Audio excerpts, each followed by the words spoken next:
Collectorate के बाहर जो सांची पार्लर है उसके बगल में एक ट्रांसफार्मर, एक डीपी लगी हुई है। तो उस डीपी के ऊपर एक व्यक्ति जो तिंदरी गांव के हैं वो ऊपर डीपी के ऊपर कुछ ऊंचाई पे चढ़ गए थे और मेरा संयोग से वहीं से निकलना हुआ, तो फिर मैं वहीं रुक गया था और काफ़ी लोग इकट्ठे हो गए वहाँ पर और फिर सबने उनसे पूछा कि क्या समस्या है।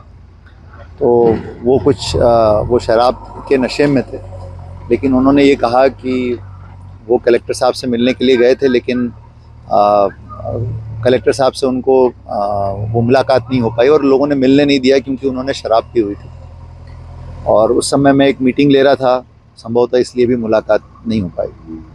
तो चूँकि वो मुझसे मिलना चाह रहे थे लेकिन वो बहुत शराब पिए हुए थे, इसलिए संभवतः सुरक्षा कारणों से लोगों ने उनको मना कर दिया होगा।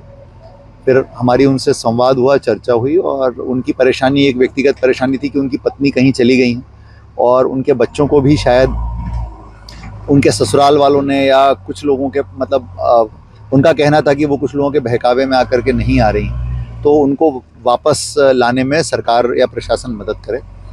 फिर उनसे चर्चा के बाद उनको नीचे उतरवाया गया और फिर उसके बाद वो मेरे कार्यालय में पहुँचे। उन्होंने पूरा एक आवेदन हमको लिख करके दिया है।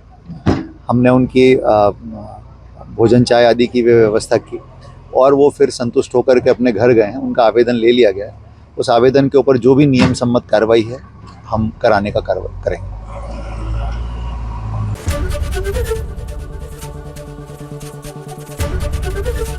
एबीपी गंगा, खबर आपकी, जुबान आपकी।